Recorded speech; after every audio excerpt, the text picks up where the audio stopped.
Lecture de l'Ancien Testament, livre de la Genèse, chapitre 1er. Au commencement, Dieu créa les cieux et la terre. La terre était informe et vide, il y avait des ténèbres à la surface de l'abîme, et l'Esprit de Dieu se mouvait au-dessus des eaux. Dieu dit que la lumière soit, et la lumière fut. Dieu vit que la lumière était bonne, et Dieu sépara la lumière d'avec les ténèbres. Dieu appela la lumière jour, et il appela les ténèbres nuit.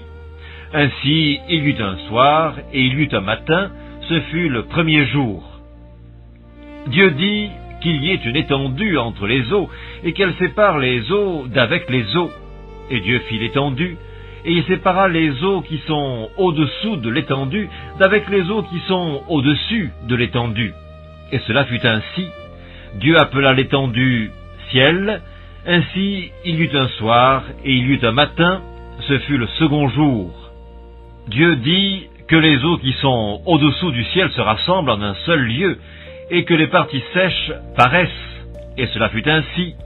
Dieu appela les parties sèches terre, et il appela l'ensemble des eaux mer. Dieu vit que cela était bon.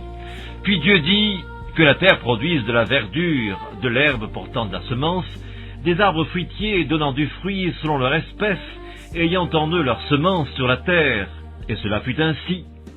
La terre produisit de la verdure, de l'herbe portant de la semence selon son espèce, et des arbres donnant du fruit ayant en eux leur semence selon leur espèce. Dieu vit que cela était bon. Ainsi il y eut un soir et il y eut un matin, ce fut le troisième jour. Dieu dit qu'il y ait des luminaires dans l'étendue du ciel pour séparer le jour d'avec la nuit, que ce soit des signes pour marquer les époques, les jours et les années, et qu'ils servent de luminaires dans l'étendue du ciel pour éclairer la terre. Et cela fut ainsi. Dieu fit les deux grands luminaires, le plus grand luminaire pour présider au jour, et le plus petit luminaire pour présider à la nuit. Et il fit aussi les étoiles. Dieu les plaça dans l'étendue du ciel pour éclairer la terre, pour présider au jour et à la nuit, et pour séparer la lumière d'avec les ténèbres. Dieu vit que cela était bon.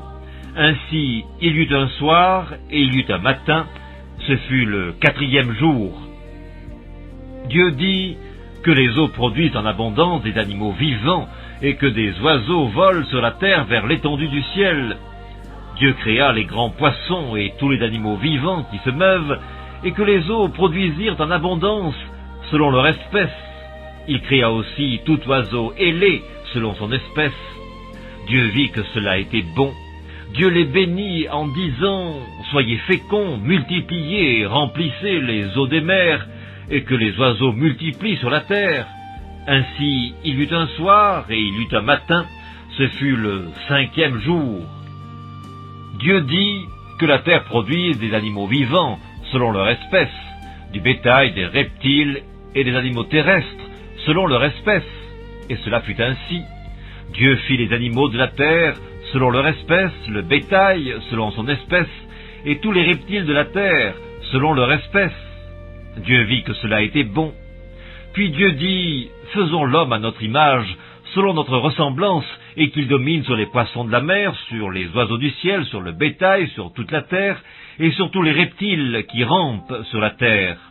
Dieu créa l'homme à son image, il le créa à l'image de Dieu, il créa l'homme et la femme. Dieu les bénit et Dieu leur dit, soyez féconds, multipliez, remplissez la terre et l'assujettissez, et dominez sur les poissons de la mer, sur les oiseaux du ciel, et sur tout animal qui se meut sur la terre.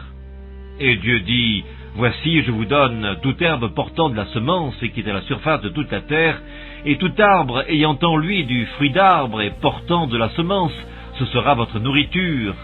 Et à tout animal de la terre, à tout oiseau du ciel, et à tout ce qui se meut sur la terre, ayant en soi un souffle de vie, je donne toute herbe verte pour nourriture. Et cela fut ainsi. Dieu vit tout ce qu'il avait fait, et voici cela était très bon. Ainsi il y eut un soir et il y eut un matin, ce fut le sixième jour. Chapitre 2. Ainsi furent achevés les cieux et la terre et toute leur armée. Dieu acheva au septième jour son œuvre qu'il avait faite, et il se reposa au septième jour de toute son œuvre qu'il avait faite. Dieu bénit le 7e jour, et il le sanctifia parce qu'en ce jour il se reposa de toute son œuvre qu'il avait créée en la faisant. Voici les origines des cieux et de la terre quand ils furent créés.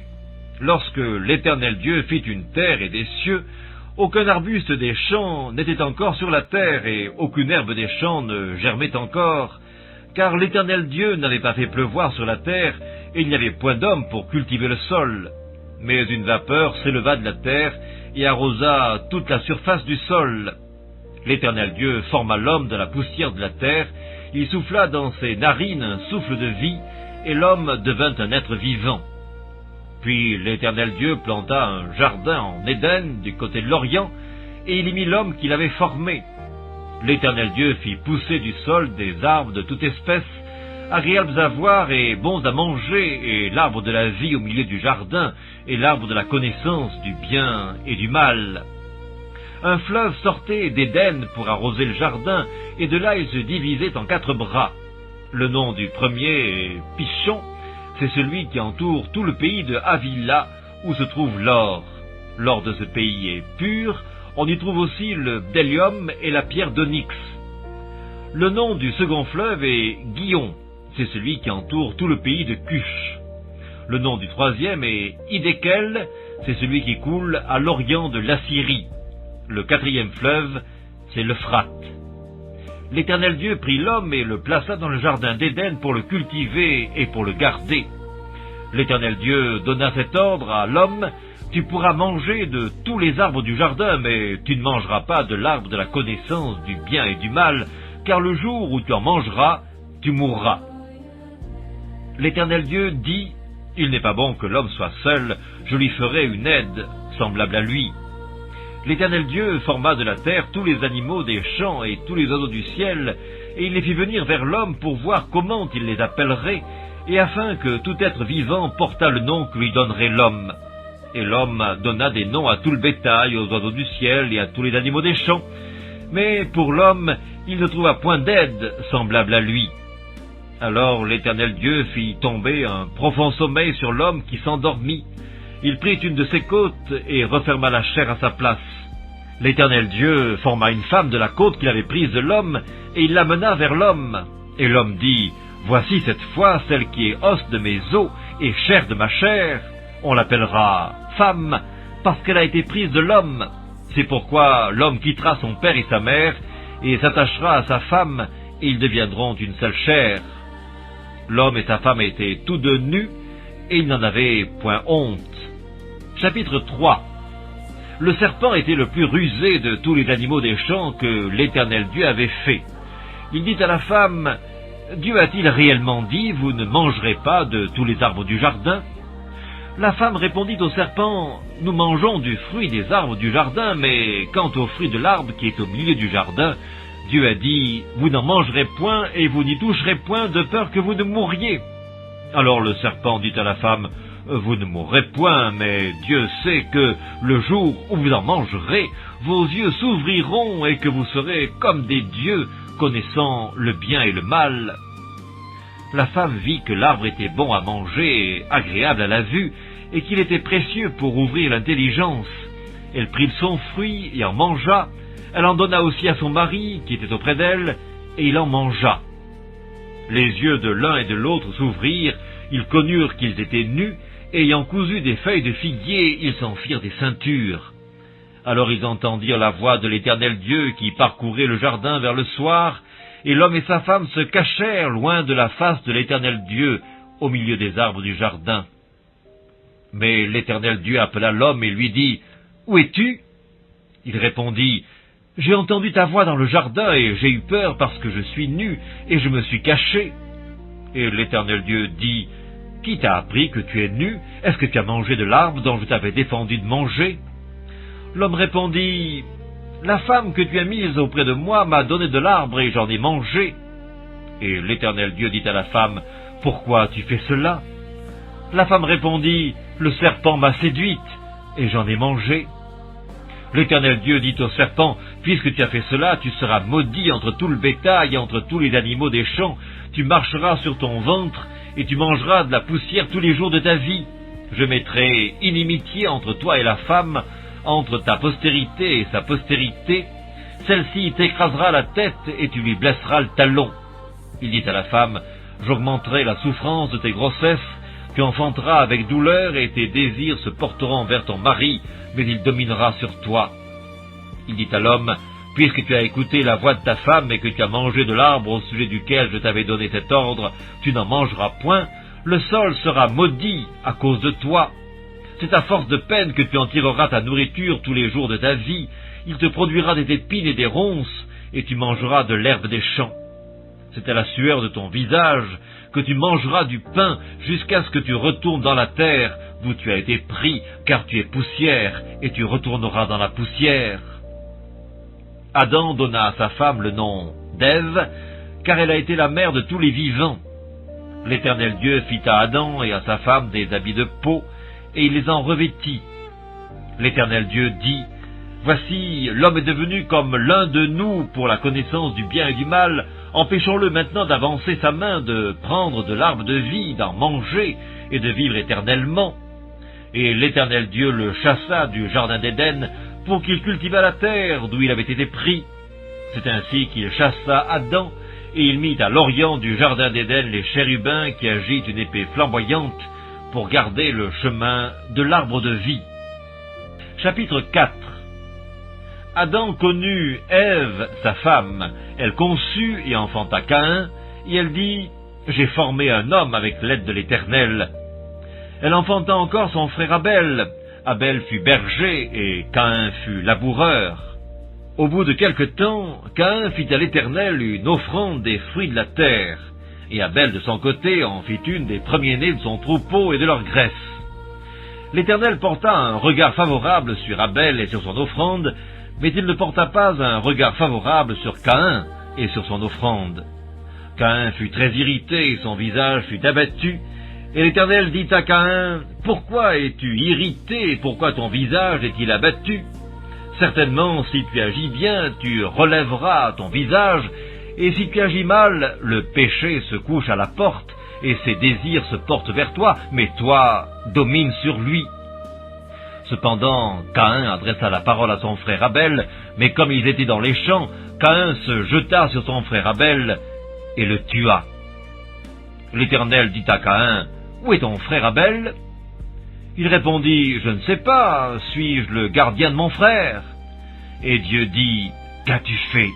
La voix du sang de ton frère crie de la terre jusqu'à moi. Maintenant tu seras maudit de la terre qui a ouvert sa bouche pour recevoir de ta main le sang de ton frère. Quand tu cultiveras le sol, il ne te donnera plus sa richesse. Tu seras errant et vagabond sur la terre. » Caïn dit à l'Éternel, « Mon châtiment est trop grand pour être supporté. Voici, tu me chasses aujourd'hui de cette terre. Je serai caché loin de ta face. Je serai errant et vagabond sur la terre, et quiconque me trouvera me tuera. » L'Éternel lui dit, « Si quelqu'un tuait Caïn, Caïn serait vengé 7 fois. » Et l'Éternel mit un signe sur Caïn pour que quiconque le trouverait ne le tuât point. Puis Caïn s'éloigna de la face de l'Éternel et habita dans la terre de Nod, à l'orient d'Éden. Caïn connut sa femme, elle conçut et enfanta Enoch. Il bâtit ensuite une ville, et il donna à cette ville le nom de son fils, Enoch. Enoch engendra Irad, Irad engendra Méhujaël, Méhujaël engendra Métushaël, et Métushaël engendra Lémec. Lémec prit 2 femmes, le nom de l'une était Ada, et le nom de l'autre Tsilla.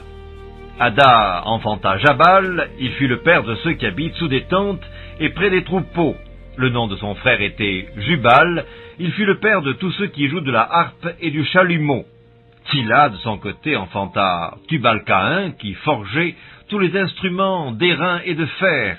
La sœur de Tubal-Caïn, « Ada et Tsilla, écoutez ma voix, femme de Lémec, écoutez ma parole. J'ai tué un homme pour ma blessure et un jeune homme pour ma meurtrissure. Caïn sera vengé 7 fois et Lémec 77 fois. » Adam connut encore sa femme, elle enfanta un fils et l'appela du nom de Seth, car, dit-elle, Dieu m'a donné un autre fils à la place d'Abel que Caïn a tué. Seth eut aussi un fils, et il l'appela du nom d'Énoch. C'est alors que l'on commença à invoquer le nom de l'Éternel. Chapitre 5. Voici le livre de la postérité d'Adam. Lorsque Dieu créa l'homme, il le fit à la ressemblance de Dieu. Il créa l'homme et la femme, il les bénit et il les appela du nom d'homme lorsqu'ils furent créés. Adam, âgé de 130 ans, engendra un fils à sa ressemblance, selon son image, et il lui donna le nom de Seth. Les jours d'Adam, après la naissance de Seth, furent de 800 ans, et il engendra des fils et des filles. Tous les jours qu'Adam vécut furent de 930 ans, puis il mourut. Seth, âgé de 105 ans, engendra Énoch. Seth vécut, après la naissance d'Énoch, 807 ans, et il engendra des fils et des filles. Tous les jours de Seth furent de 912 ans, puis il mourut. Énoch, âgé de 90 ans, engendra Kénan. Énoch vécut, après la naissance de Kénan, 815 ans, et il engendra des fils et des filles. Tous les jours d'Énoch furent de 905 ans, puis il mourut. Kénan, âgé de 70 ans, engendra Mahalaleel. Kénan vécut, après la naissance de Mahalaleel, 840 ans, et il engendra des fils et des filles. Tous les jours de Kénan furent de 910 ans, puis il mourut. Mahalaleel, âgé de 65 ans, engendra Jéred. Mahalaleel vécut, après la naissance de Jéred, 830 ans, et il engendra des fils et des filles. Tous les jours de Mahalaleel furent de 895 ans, puis il mourut. Jéred, âgé de 162 ans, engendra Énoch. Jéred vécut, après la naissance d'Énoch, 800 ans, et il engendra des fils et des filles. Tous les jours de Jéred furent de 962 ans, puis il mourut. Énoch, âgé de 65 ans, engendra Méthusélah. Énoch, après la naissance de Méthusélah, marcha avec Dieu 300 ans. Il engendra des fils et des filles. Tous les jours d'Énoch furent de 365 ans. Énoch marcha avec Dieu, puis il ne fut plus, parce que Dieu le prit. Méthusélah, âgé de 187 ans, engendra Lémec. Méthusélah vécut, après la naissance de Lémec, 782 ans. Il engendra des fils et des filles. Tous les jours de Méthusélah furent de 969 ans, puis il mourut. Lémec, âgé de 182 ans, engendra un fils. Il lui donna le nom de Noé, en disant « Celui-ci nous consolera de nos fatigues et du travail pénible de nos mains, provenant de cette terre que l'Éternel a maudite. » Lémec vécut, après la naissance de Noé, 595 ans, et il engendra des fils et des filles. Tous les jours de Lémec furent de 777 ans, puis il mourut. Noé, âgé de 500 ans, engendra Sem, Cam et Japheth.